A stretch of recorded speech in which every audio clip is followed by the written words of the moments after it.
Hello, and welcome to the third and final discussion in our three-part series where we plan to educate and celebrate Juneteenth. I'm Ernest Jenkins, Vice President with Cigna in South Florida, and I'm excited to be here one last time. This segment is celebrating Juneteenth, our future, and we're joined by Dr. Jermaine Ball, CEO and President of the Urban League of Broward County. And joining Dr. Ball is Giselle Cushing, Market President of Cigna, South Florida and the Caribbean. What we're going to do today, this is going to be formatted in more of a fireside chat between Dr. Ball and Giselle. And we'll start off by talking a little bit about them personally and their current roles and their current positions. So let me turn it over to them. Ladies, as leaders in our community, I thought our viewers would want to know more about you and your work here in South Florida. Dr. Ball, as CEO and President, what is your tenure with the Urban League? I understand also that you're celebrating a big anniversary this year. Tell us more. Well, they tell me that I've been around these parts for about 25 years, Ernest. That's what they tell me. Congratulations. Thank you. Thank you. I think that it's really important. Thank you so much for the opportunity to be here today, and I'm looking forward to this fireside chat. Awesome. Good to hear. You're welcome. Giselle, you and I are colleagues at Cigna, and we're both appointed roles for diversity, equity, and inclusion within Cigna. My responsibilities are on a national basis, as well as yours. Can you talk a little bit about the specifics of that? Sure, it's a pleasure. Let me start by saying it's a true pleasure being here.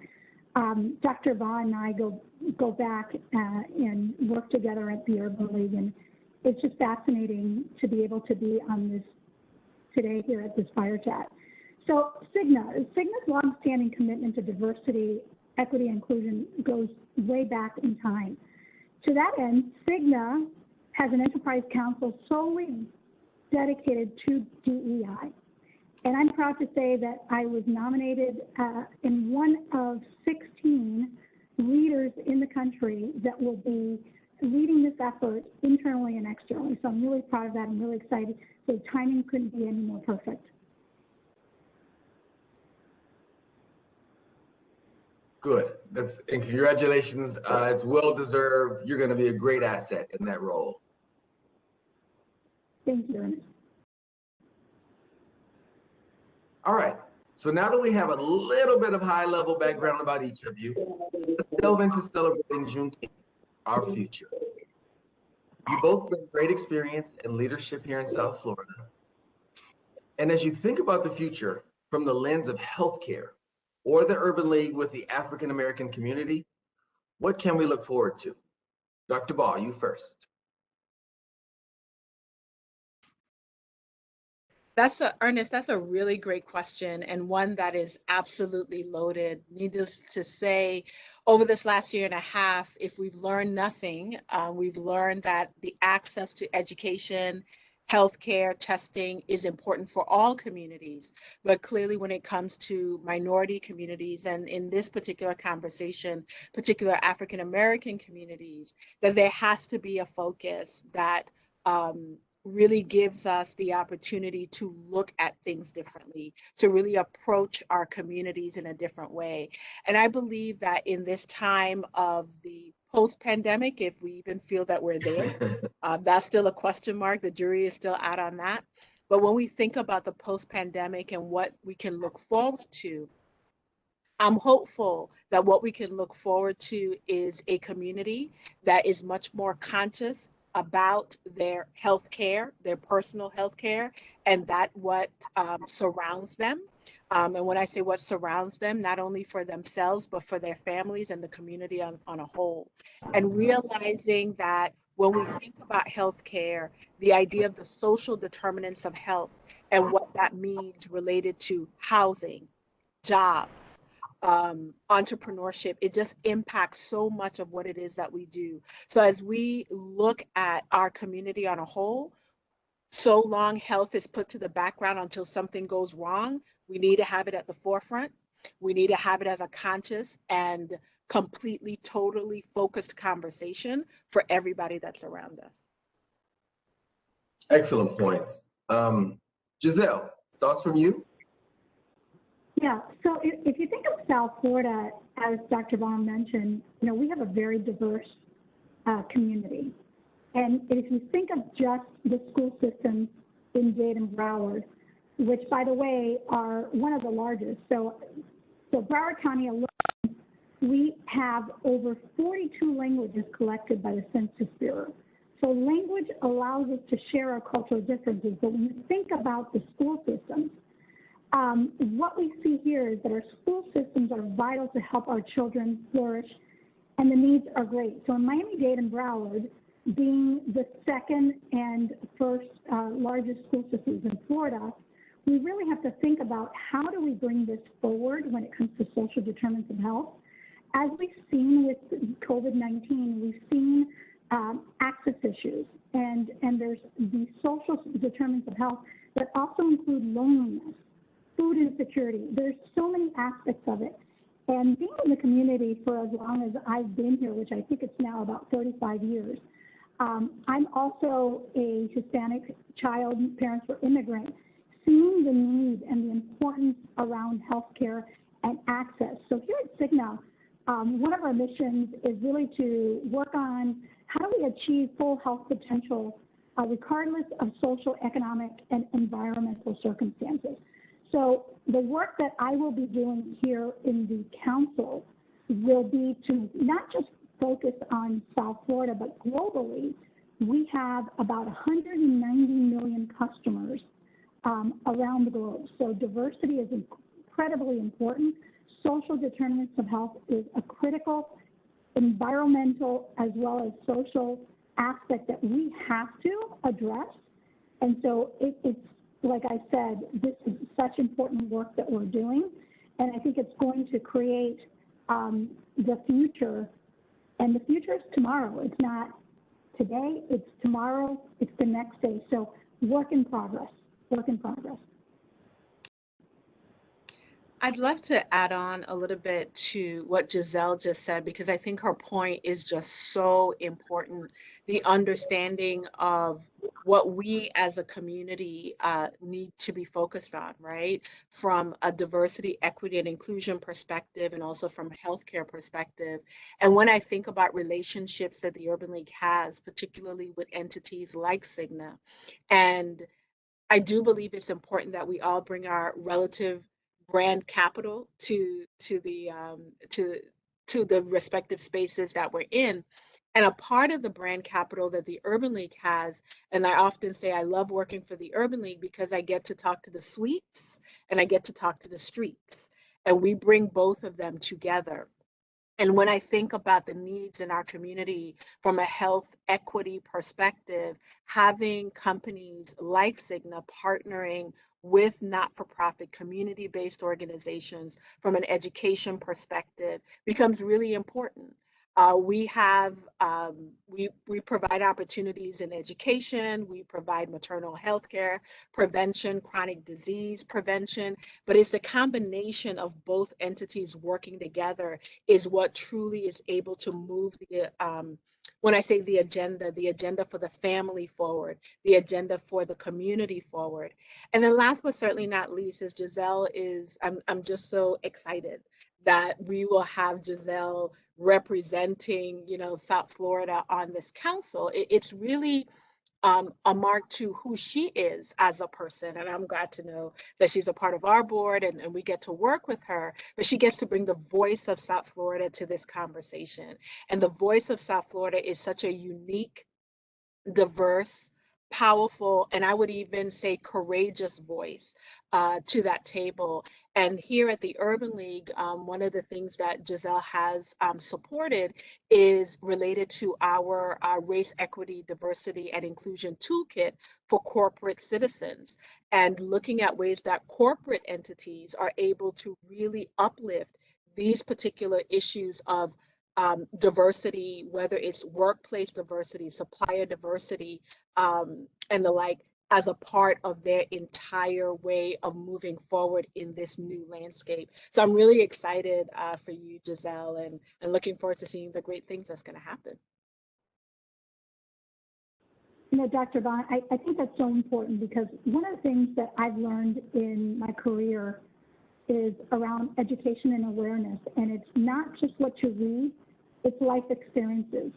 So participating in the board at the Urban League and others has really given me the know-how, the understanding, ears, and now the voice to be able to represent. And that is something that, you know, I'm very fortunate to and grateful to be a part of here at Cigna. And one of the pieces that I think it's important to note in our work here at Cigna when it comes to DEI and this council is going to be able to influence plan designs and health systems, as well as just the way we go out to market. And a good example of that is our work that we started this year. I oversee also the contracting side, which is the providers in the hospitals and facilities. And an area of focus is that we've identified that we have a lack of providers in the African American communities. So we have an effort today, it's ongoing, to continue to recruit and promote access of care in those communities. And that's not something that would have happened a year ago, 2 years ago, because it wasn't around awareness and education. And again, that is why it's important, the power of the private entities with the non-for-profits. And you called it sweet and suit. Tell me again, Dr. Brown, what was that called? Because I got to write that down. Streets and streets. Streets and streets. I will definitely write that down and use it again. But that's the importance of having these types of conversations, because it's around awareness. And I got to be honest with you guys, being a little Hispanic girl, never knew anything about Juneteenth. I had to do research on it. So I'm embarrassed to say, but I'm not embarrassed to say that, because I think that's something that we have to be more vocal about. And I got to say that Ernest has done a great job here internally at Cigna to create that platform and allow for us as leaders and just employees to be able to speak freely and have these types of conversations. So I am now excited to know what it was about and what it is about, and how we will continue to move into the future and bring that type of awareness to not only our internal, but our external constituents.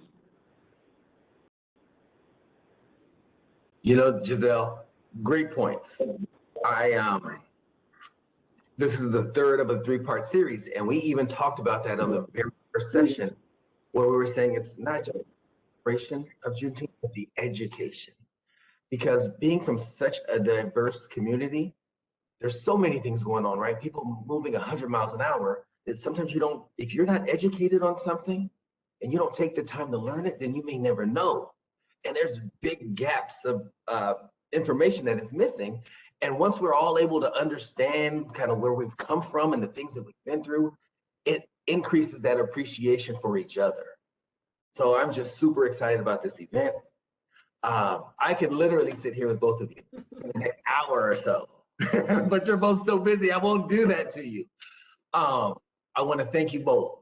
And if there's any last comments you want to give before we sign off, but I just want to thank both Giselle and Dr. Ball for celebrating Juneteenth with us, giving us some bright spots to reflect on. We appreciate your leadership in these areas. I'm going to be tapping into both of you moving forward for your insight and expertise. But before I close it down, any last thoughts, any last comments before we go? Well, Ernest, I want to thank you. Your energy is contagious. So I love it. That is absolutely, absolutely great. And you know, Giselle, to your point around Juneteenth, you know, the reality is we all went to the same schools or similar schools. So we all got the similar